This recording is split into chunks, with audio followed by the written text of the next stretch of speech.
think it's all about effectiveness and customer service. Cricket has been played for a really long time in this county and in the DC metro area.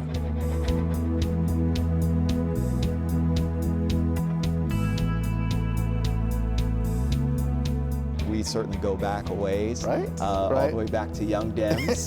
Right.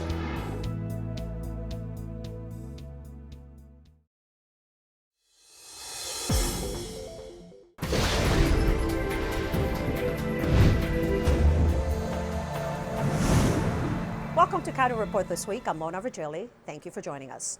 Coming up in the next half hour, we will take you to the county's Green Fest.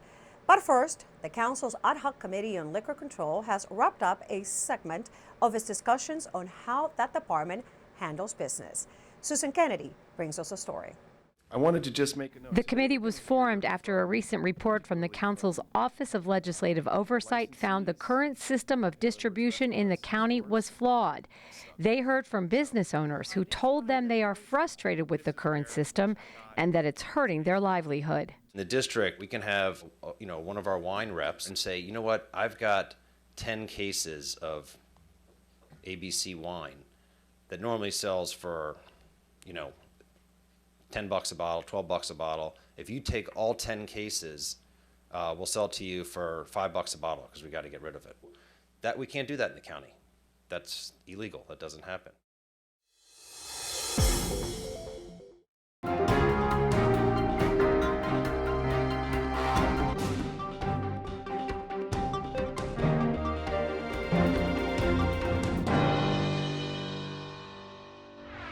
Thanks for watching the Council in Brief. I'm Susan Kennedy. We're here with the news of the Montgomery County Council for this last week in March. It is officially budget season here in Montgomery County as County Executive Ike Leggett has released the fiscal year 2016 budget. Council members are already in work sessions going over the numbers.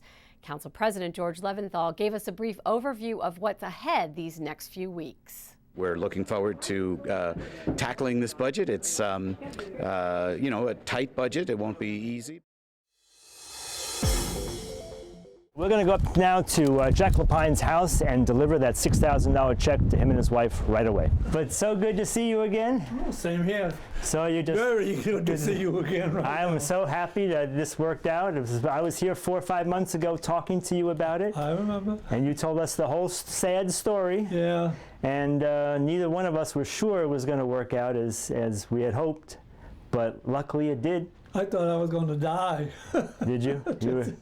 I said, $14,000, that's not anywhere near close to $200. I was about this high, I knew I did something really stupid. This sort of thing happens all over the county to people all ages. Right. But I'm happy to say that we actually have the first of 2 payments for you. This is a $6,000 check. Oh my God. And in 30 days, we'll have the other half of the money for you. And you get to put that back in your savings account. I think I'm going to cry.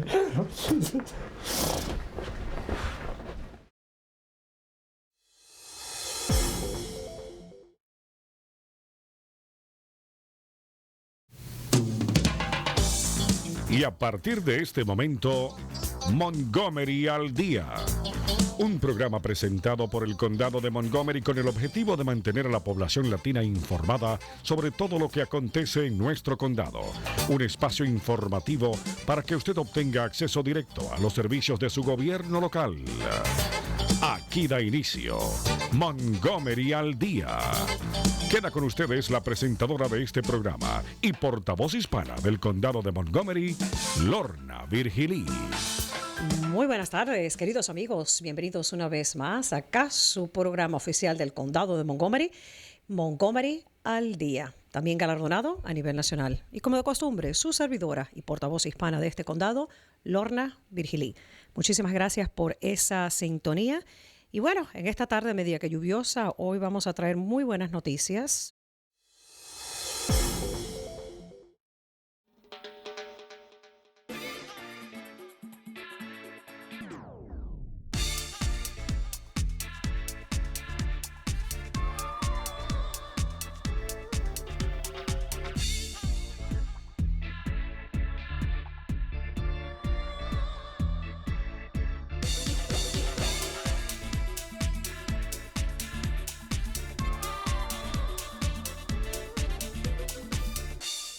Bienvenidos a Somos Montgomery. En esta edición abordaremos diferentes temas, incluyendo juventud, negocios, diseños de moda y segundas oportunidades.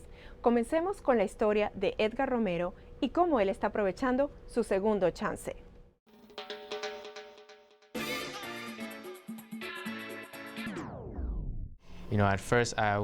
Yo tuve muchos problemas con la policía. Muchos días yendo a la corte, estaba en problemas con la ley. Hi, I'm Nancy Florine, an at-large member of the Montgomery County Council. I'd like to invite you to join me for a conversation with Congressman Chris Van Hollen. That's coming up next, right here on County Cable Montgomery.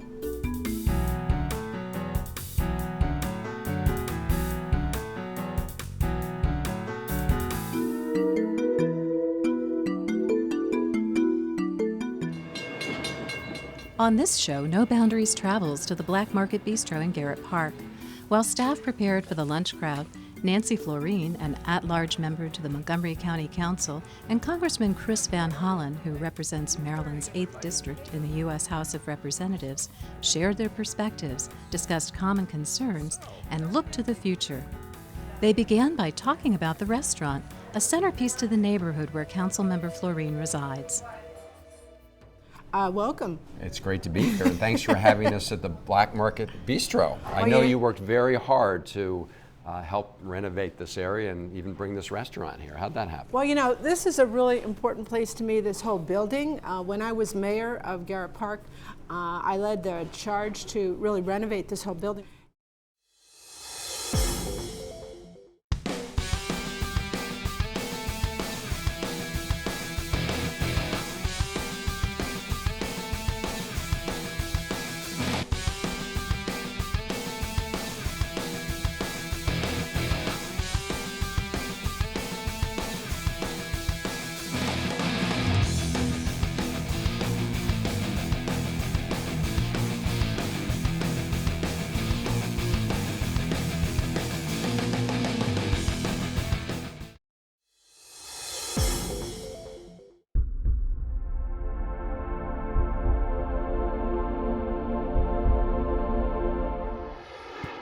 The National Museum of Health and Medicine moved from Washington, D.C. to Montgomery County in September 2011 and reopened in May 2012. Located on Linden Lane in Silver Spring, it welcomes more than 40,000 visitors each year. We are at the National Museum of Health and Medicine in Silver Spring, Maryland. We were founded in 1862 as the Army Medical Museum. We are the National Medical Museum, and we are especially interested in the history of medicine, but really focused on the history of American military medicine.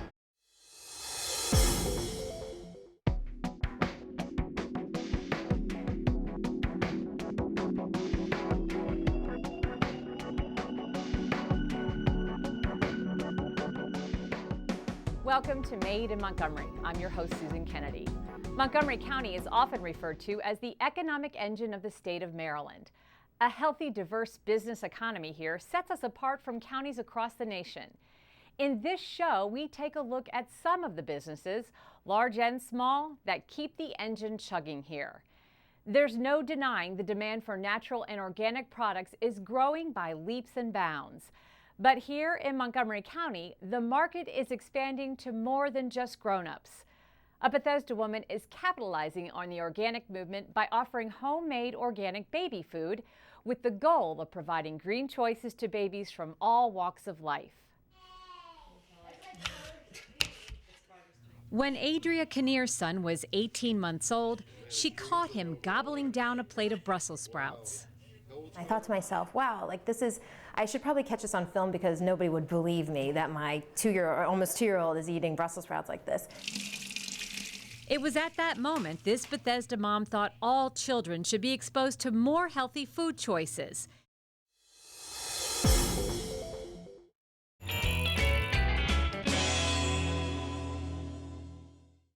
The Recreation Department also runs a therapeutic art program. Kids, teens, adults, seniors. We will work with anyone with a disability. We have more than 1,000 or so participants.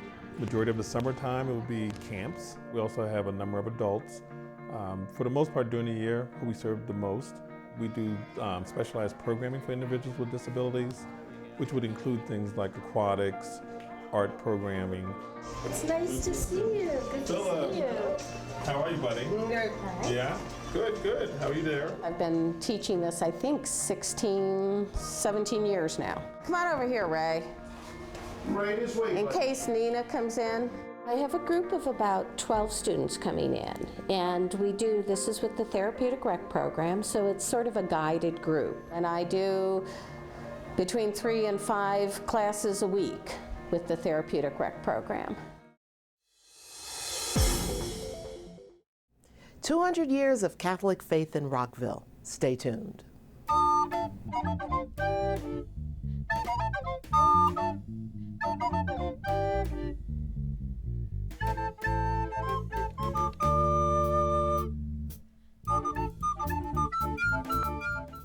Hi, I'm Gail Street, and welcome to Paths to the Present.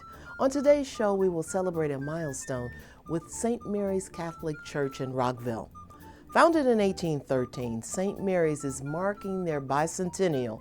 Today, the parish features 2 architecturally significant churches, supports an award-winning Catholic school, and provides a spiritual home to more than 2,700 families. It's come a long way in 200 years, something that a recently released book reveals. Robin. Parishioner, historian, and author Roger Langley spent 3 years researching and writing the book History of St. Mary's Parish, 1813 to 2013.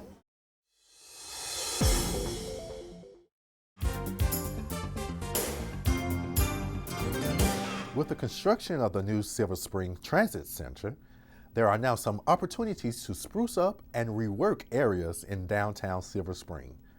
To encourage residents to get involved, the Planning Department held a series of workshops to address what is termed placemaking. These weren't your typical government meetings. Take a look.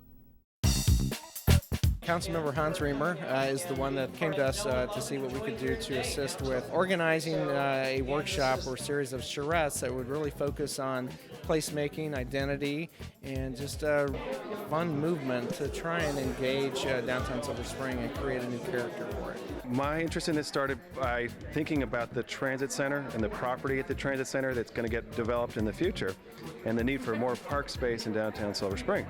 And I met with WMATA to talk about, could we put a park, on that land? And they said that they would be very interested in doing that. In fact, they had already planned to have a park, but they thought that it was time to refresh the vision for the development of the transit center area. But they would like to do that under the leadership of the Community Planning Agency. And so I reached out to the Planning Department and I said, there's an opportunity here for us to re-envision this big part of downtown Silver Spring. WMATA would like to work with us and to work with you, in this function. What could we do?